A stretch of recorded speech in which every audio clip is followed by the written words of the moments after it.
제가 기도하고 시작하겠습니다. 시작. 하나님이 이르시되 내가 반드시 너와 함께 있으리라. 내가 그 백성을 애굽에서 인도하여 낸 후에 너희가 이 산에서 하나님을 섬기리니 이것이 내가 너를 보낸 증거니라. 고마우신 하나님, 출애굽기 말씀을 허락해 주신 것을 감사합니다. 출애굽기 말씀을 통해서 우리를 이 시대의 지도자들로 연단하시고 훈련해 가시는 하나님을 배울 수 있게 하신 것을 감사합니다.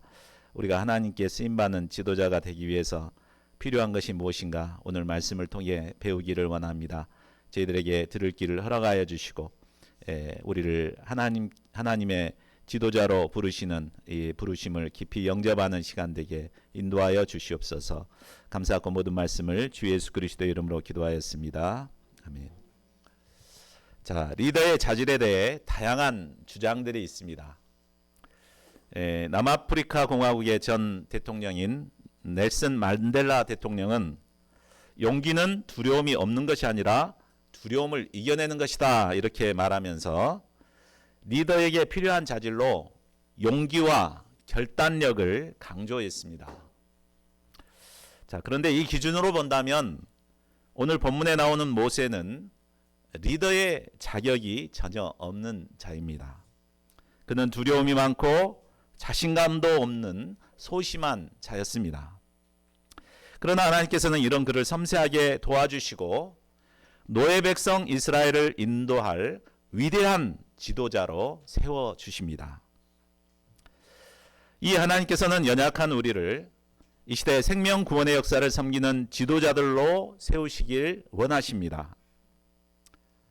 그러면 연약한 우리가 어떻게 하나님께 쓰임받는 지도자가 될 수 있습니까?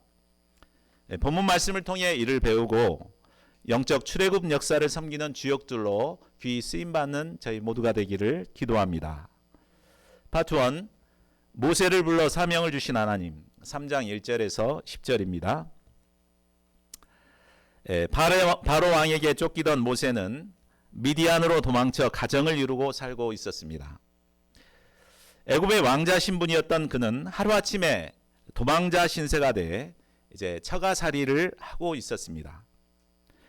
그는 자기 양도 아닌 장인 이드로의 양무리를 치며 40년 동안이나 목자로 살고 있었습니다.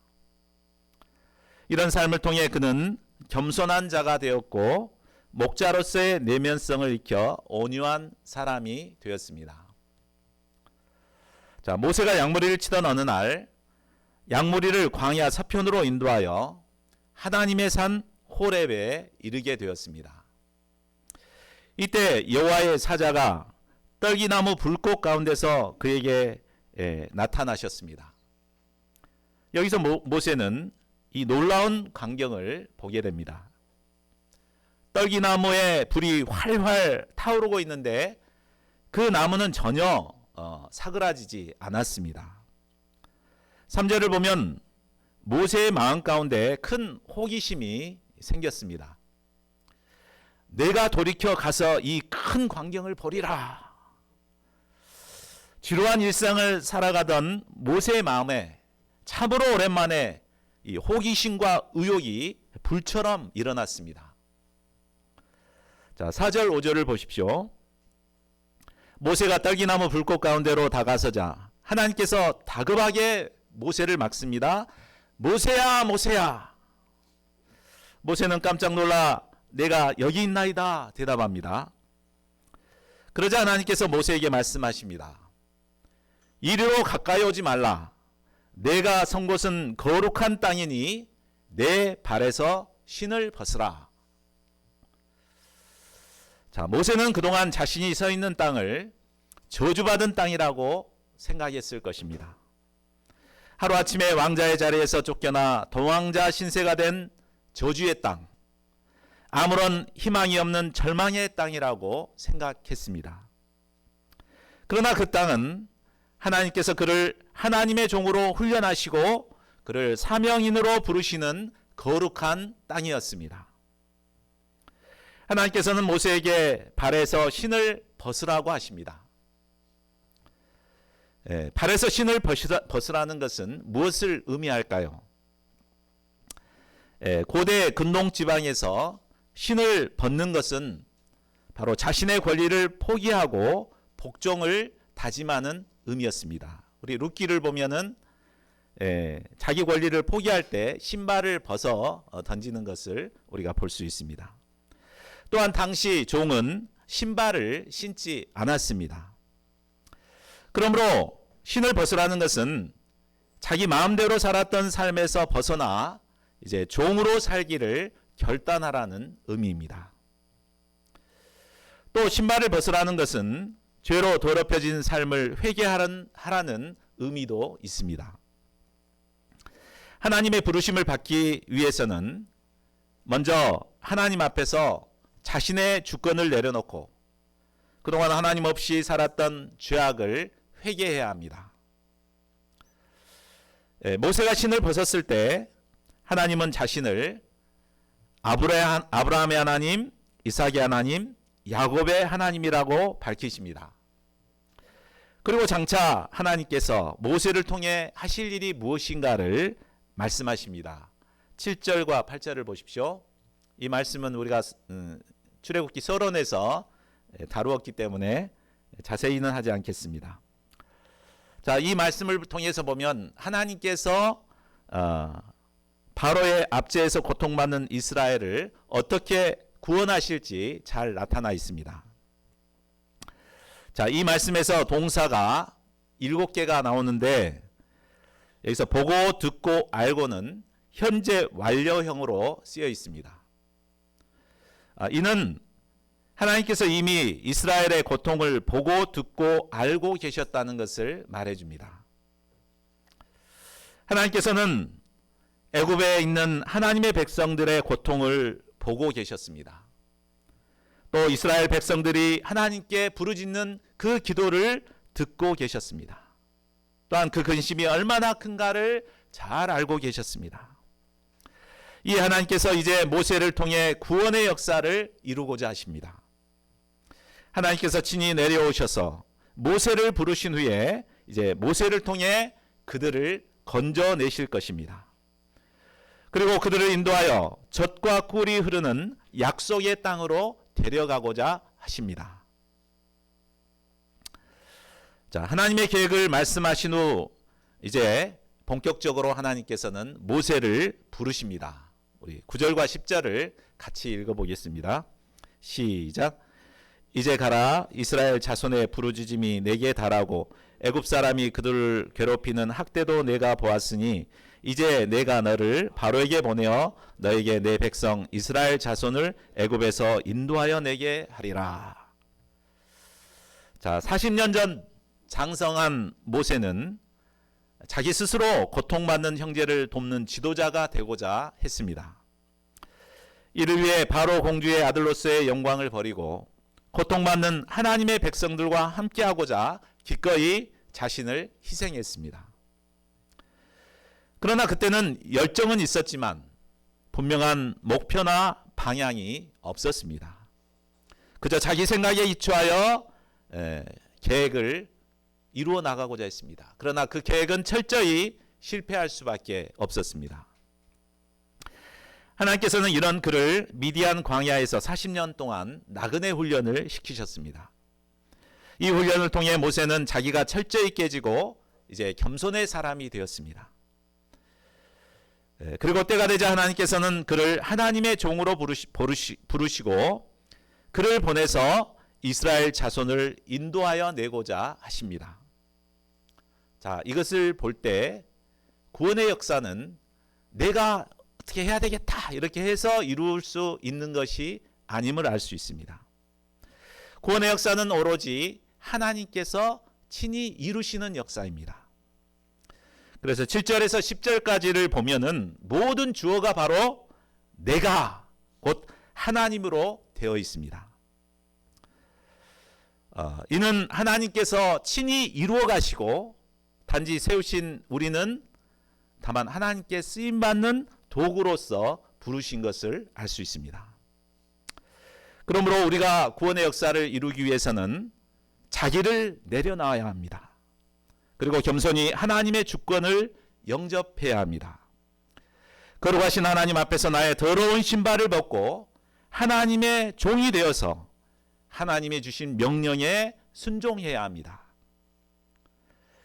하나님께서는 바로의 압제에서 고통받는 하나님의 백성들을 우리를 통해서 구원하기를 원하십니다.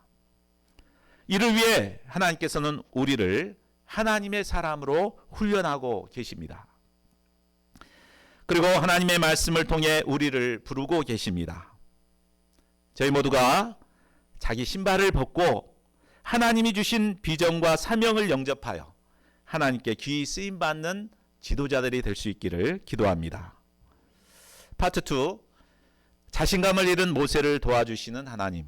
11절에서 22절입니다. 하나님께서는 아무런 비전과 소망도 없이 살아가는 모세를 부르시고 영광스러운 사명을 주셨습니다. 이때 모세의 반응이 어떠합니까? 아멘, 제가 가겠습니다. 이렇게 했습니까?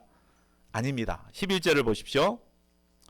모세는 내가 누구기에 바로에게 가며 이스라엘 자손을 애굽에서 인도하여 내리까 하며 거부했습니다.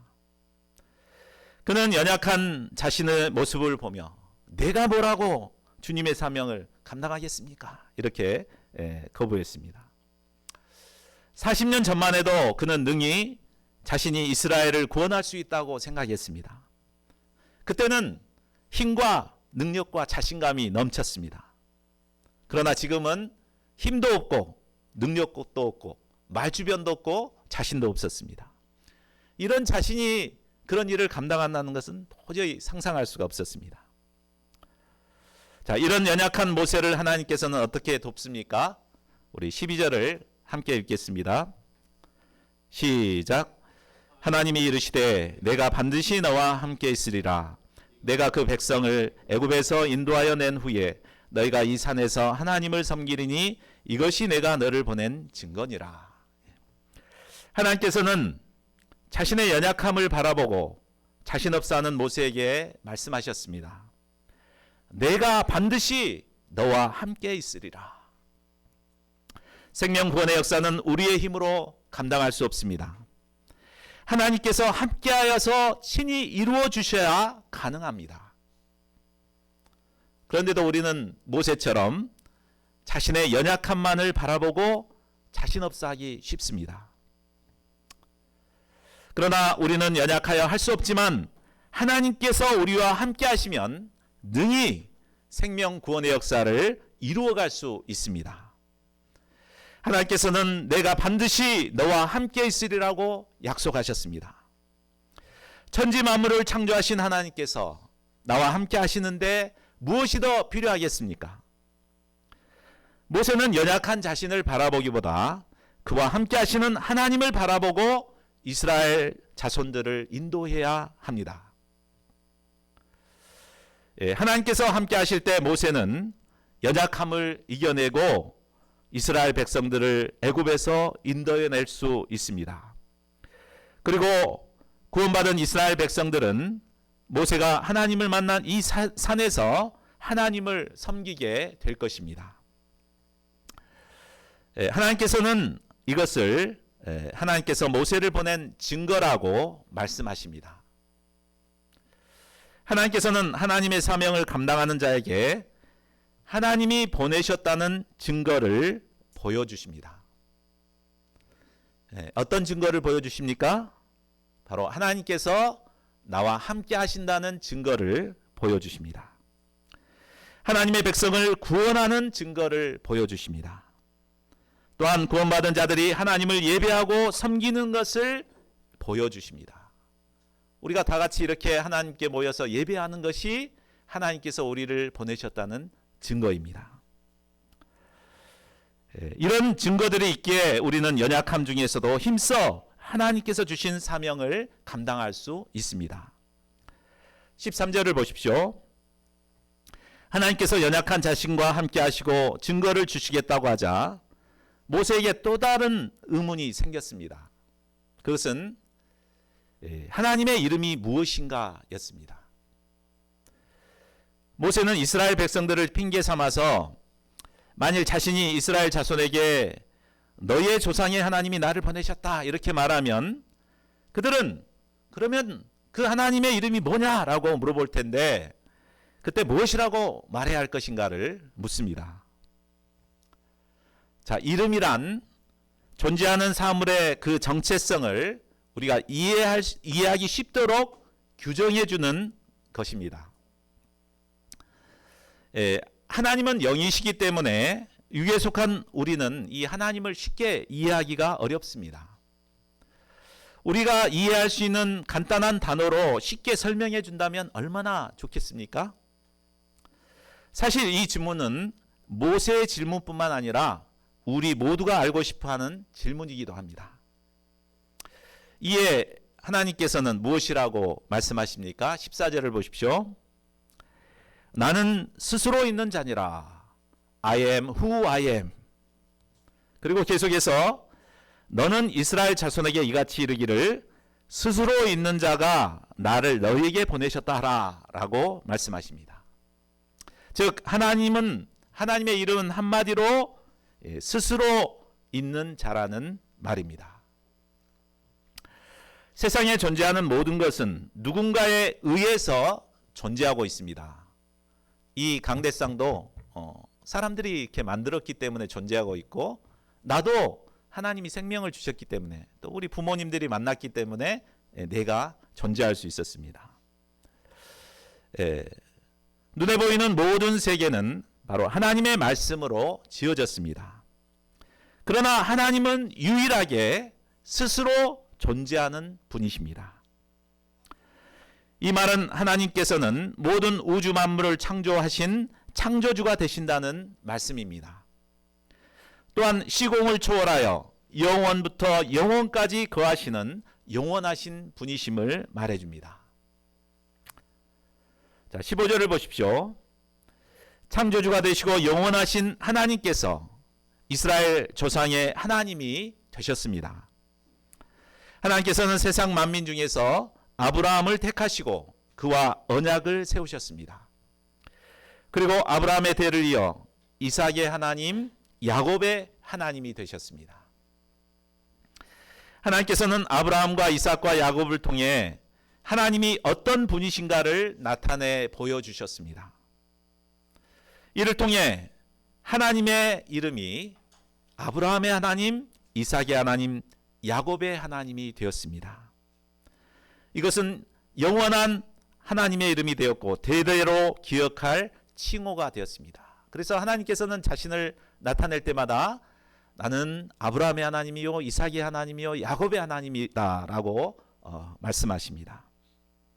자, 이 하나님께서 모세를 이스라엘 백성들에게 보내십니다. 모세는 이스라엘 장로들을 모으고 하나님께서 그들이 당할 일을 확실히 보았음을 알려주어야 합니다. 그리고 조상들에게 약속하신 것과 같이 그들을 애굽의 고난 중에서 인도하여 젖과 꿀이 흐르는 땅으로 올라가게 할 것을 알려주어야 합니다.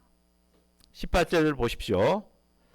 자, 그렇게 하면 이스라엘 백성들이 모세의 말을 듣게 될 것입니다.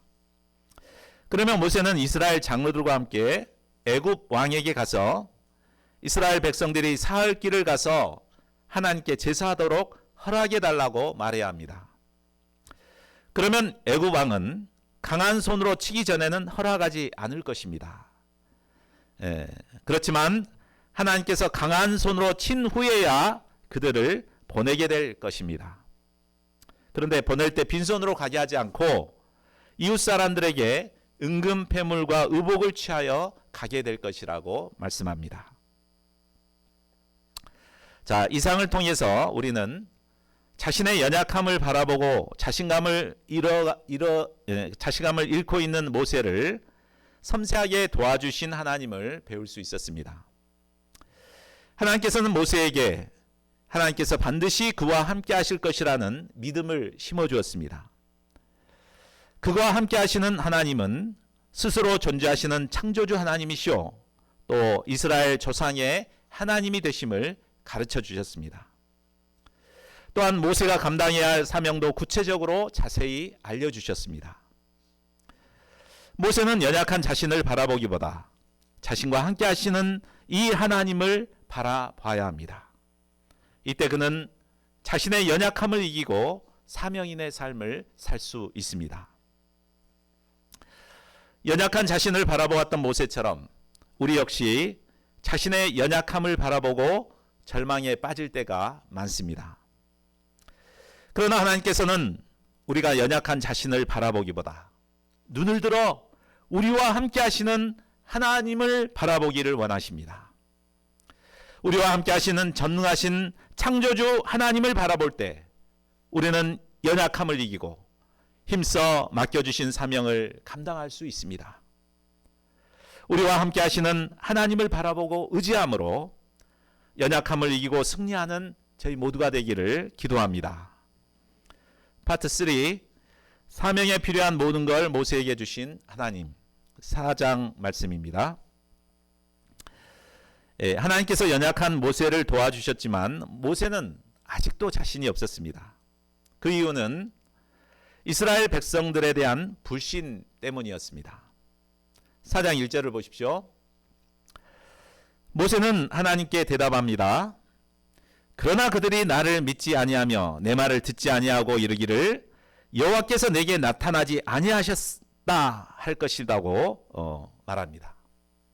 이 말을 통해 볼 때 모세는 과거 이스라엘 백성들에게 받은 상처가 마음속에 고스란히 남아있다는 것을 알 수 있습니다.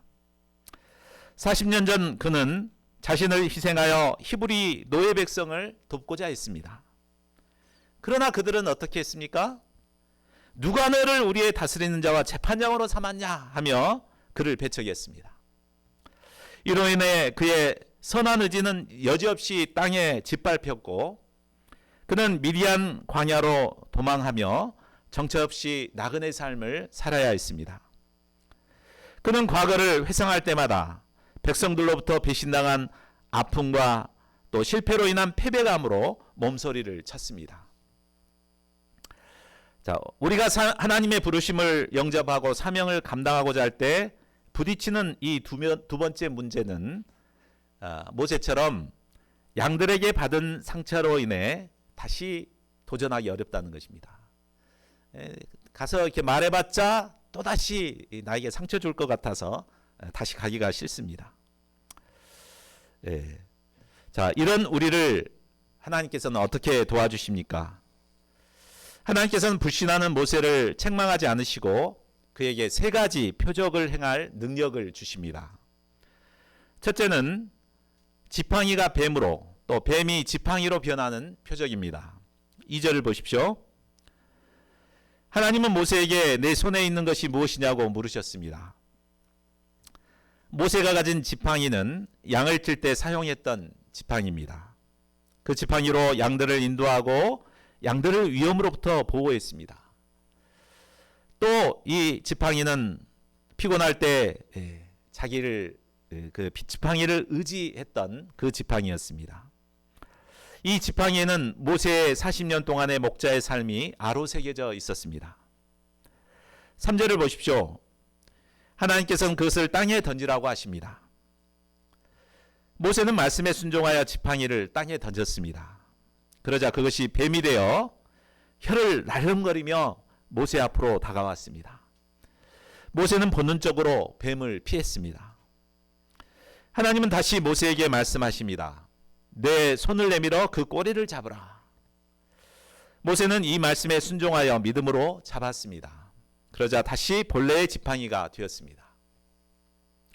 두 번째 표적은 손에 나병이 생겼다가 회복되는 표적입니다.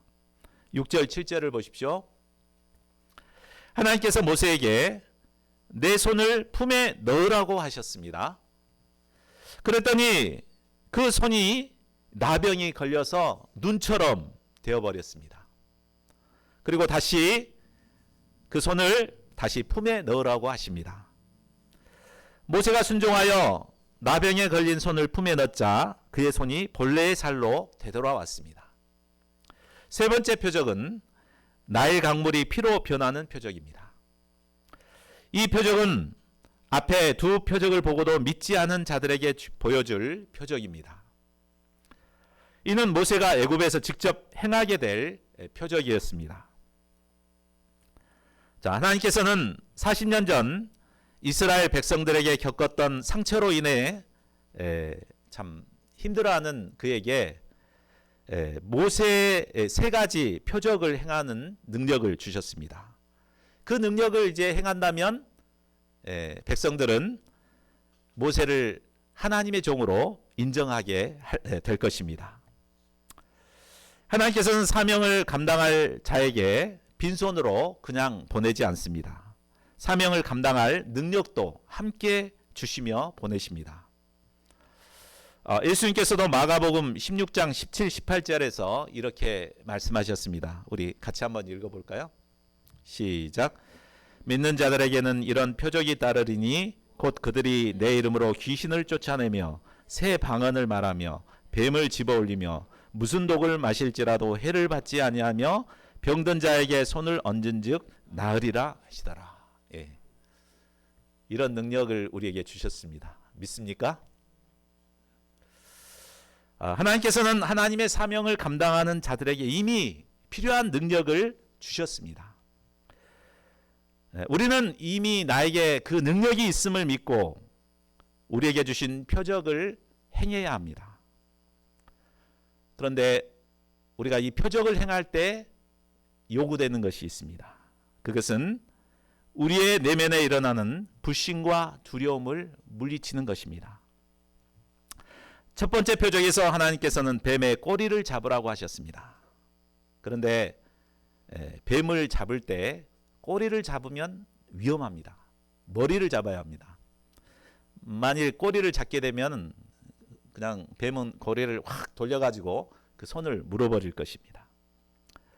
자, 두 번째 표적에서도 나병이 눈처럼 걸려있는 이 손을 품에 넣으라고 했을 때 참 넣기가 쉽지 않죠.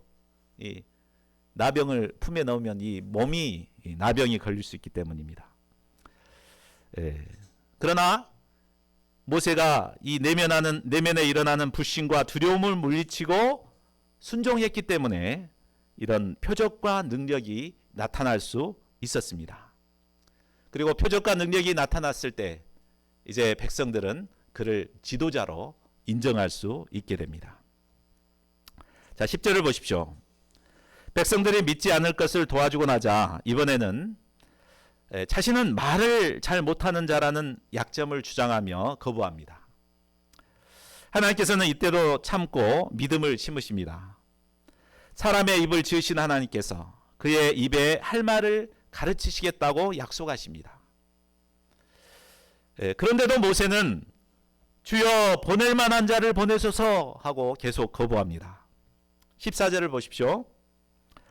인자와 온유가 풍성하신 하나님이시지만 이번엔 모세를 향하여 노를 바라십니다. 그러나 곧바로 그의 연약함을 이해하시고 말 잘하는 형 아론을 그의 대변자로 붙여주십니다. 하나님은 한 번 부르시고 택하신 자를 끝까지 놓지 않으시는 분이십니다. 마침내 모세는 하나님의 말씀에 순종하여 하나님이 주신 사명을 영접하고 사명의 땅으로 나아갑니다. 20절을 보십시오. 하나님께서 주신 사명을 영접한 모세는 그의 아내와 아들들을 나귀에 태우고 애굽으로 돌아갑니다. 이때 모세는 하나님의 지팡이를 손에 잡고 있었습니다. 40년 만에 애굽으로 돌아가는 그의 마음이 어떠했겠습니까? 온갖 걱정, 근심, 염려, 두려움이 가득했을 것입니다. 그러나 그에게는 하나님께서 주신 지팡이가 있었습니다. 그는 오직 하나님이 주신 그 능력의 지팡이를 의지하여 사명의 길을 떠나고 있었습니다. 그런데 사명을 감당하러 가는 모세를 하나님께서 갑자기 죽이려는 일이 일어납니다. 24절에서 26절을 보십시오. 모세가 숙소에 있을 때 하나님께서는 그를 죽이려고 하십니다. 이때 그의 아내 십보라는 바로 그 이유가 자기 아들에게 할례를 하지 않았기 때문임을 직감했습니다. 그래서 재빠르게 돌칼을 가져다가 그의 아들의 포피를 베어 모세에게 주며 말했습니다. 당신은 참으로 내게 피난편이다. 피난편이로다 하고 고백합니다. 자, 하나님께서 갑자기 모세에게 진노하신 것은 자기 아들은 할례를 행하지도 않으면서 할례받은 하나님의 백성을 인도하고자 했기 때문입니다. 하나님께서 주신 방향에 순종하며 사명을 감당하는 것은 대단히 중요합니다. 그러나 사명을 감당한다고 자신이 마땅히 감당해야 할 의무를 소홀히 해서는 결코 안 됩니다. 하나님의 사명을 감당하는 지도자들은 백성들을 가르치기에 앞서서 먼저 자신이 솔선수범하여 본을 보이는 자세를 가져야 합니다. 자, 이상 말씀을 맺겠습니다. 자, 이상을 통해 우리는 고통받는 이스라엘 백성들을 구원하기 위해 모세를 지도자로 부르신 하나님을 배울 수 있었습니다. 자, 여기에 나타난 하나님은 어떤 분이십니까? 우리의 연약함을 깊이 이해하시고 섬세하게 도와주시는 분이셨습니다. 연약한 자신을 바라보고 부정적인 생각에 사로잡힌 모세에게 하나님께서는 그와 함께 하시는 하나님을 바라보도록 도와주셨습니다. 하나님은 전능하신 창조주가 되시고 조상들의 하나님이 되심도 가르쳐 주셨습니다. 또한 하나님께서는 이스라엘 백성들에 대한 상처로 불신에 빠져 있는 모세에게 백성들이 믿을 수 있도록 3가지 표적을 행할 능력도 주셨습니다. 말을 잘못하는 자신의 연약함을 도와줄 동역자를 붙여주셔서 사명을 감당할 수 있도록 도와주셨습니다. 자, 이 하나님께서 모세와 함께 하셨기 때문에 모세는 연약함에도 불구하고 하나님이 주신 사명을 감당할 수 있었습니다. 우리는 때때로 모세처럼 자신의 연약함을 바라보고 불신에 빠질 때가 있습니다. 또 우리를 돕는 양들에 대한 상처로 불신에 빠지기도 합니다. 또 나를 도와줄 사람이 없다고 불평하며 힘들어할 때도 있습니다. 그러나 하나님께서는 우리의 연약함을 잘 아시고 우리를 도와주시는 분이십니다. 이 하나님께서 우리와 함께 하시기 때문에 우리는 모든 문제와 연약함을 이겨내고 맡겨주신 사명을 감당할 수 있습니다. 우리의 연약함을 잘 아시고 우리를 도와주시는 하나님, 이 하나님께서 우리와 함께 하십니다. 이 하나님을 믿고 담대히 사명인의 삶을 살아가는 저희 모두가 되기를 간절히 기도합니다. 우리 요절 말씀 읽고 함께 기도하는 시간 갖겠습니다. 3장 12절 시작. 하나님이 이르시되 내가 반드시 너와 함께 있으리라. 내가 애굽에서 인도하여 낸 후에 너희가 이 산에서 하나님이니 이것이 내가 너를 보낸 것이라.